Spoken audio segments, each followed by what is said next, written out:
নমস্কার বন্ধুরা, আমার চ্যানেলে আপনাদের স্বাগত জানাই। আজকে আমি আপনাদের বানিয়ে দেখাবো নিরামিষ পনির। তার জন্য আমি পনিরটাকে পিস পিস করে কেটে নেব। আমি আমার মতন করে সাইজ করে নিচ্ছি, আপনারা আপনাদের মতন করে নেবেন। খুব বড়ও নয়, খুব ছোটও নয়, মাঝারি সাইজের আমি পনিরটাকে কেটে নিয়েছি। এবার পনিরটা কেটে রেখে দিলাম। এবার এইদিকে একটা মশলা পেস্ট করব।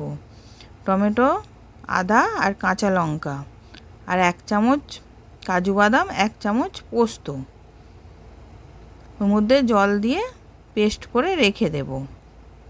এবার পেস্ট করে রেখে দিয়েছি। এবার এদিকে একটা ভাজা মশলা করব। 1 চামচ ধনে, 1 চামচ জিরে, 1/2 চামচ গোলমরিচ আর 2টো শুকনো লঙ্কা, ওটাকে ভালো করে ভেজে নেব। বেশ সুন্দর গন্ধ বেরোবে, তখন আমি নাবিয়ে নেব। এবার ভাজা হয়ে গেছে, এবার নাবিয়ে আমি গুঁড়ো করে রেখে দিয়েছি। এবার গ্যাসের মধ্যে কড়াতে তেল দিয়েছি আর 1 চামচ ঘি দিয়েছি। দিয়ে পনিরটাকে দিয়ে দিলাম, দিয়ে ভালো করে ভেজে নেব। এবার পনিরটাকে ভেজে নিয়েছি, এবার তুলে নিলাম।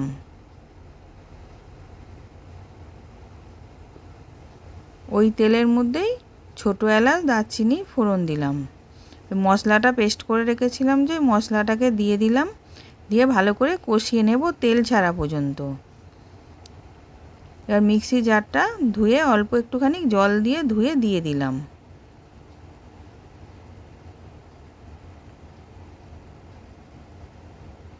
এবার ভালো মতন তেল ছেড়ে গেছে। এবার ওর মধ্যে আমি 2 চামচ টক দই দিয়ে দিলাম, স্বাদ অনুযায়ী নুন দিলাম, 1 চামচ চিনি দিলাম, দিয়ে ওটাকেও ভালো করে নেড়ে নেব। এবার ক্যাপসিকাম আর টমেটোকে ডুমো ডুমো করে কেটে রেখেছিলাম, ওটাকেও দিয়ে দিলাম, দিয়ে ওটাকে ভালো করে মিশিয়ে নিচ্ছি। এবার ওটাও ভালো করে কষানো হয়ে গেছে। এবার আমি 1 কাপ জল দিয়ে দিলাম, দিয়ে ওটাকে ভালো করে ফুটে উঠলে গ্রেভিটা আমি পনিরগুলো দিয়ে দেব। এবার গ্রেভিটা ফুটে গেছে, আমি পনিরগুলোকে দিয়ে দিলাম।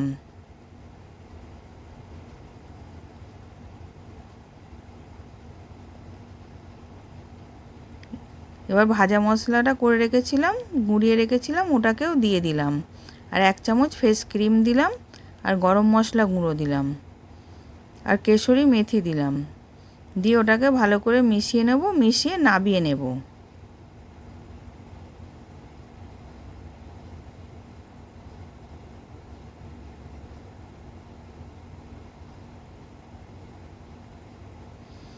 এবার নিরামিষ পনির রেডি। আশা করছি ভিডিওটা ভালো লেগেছে। আমি হাজির হব আর এক নতুন রেসিপির সাথে।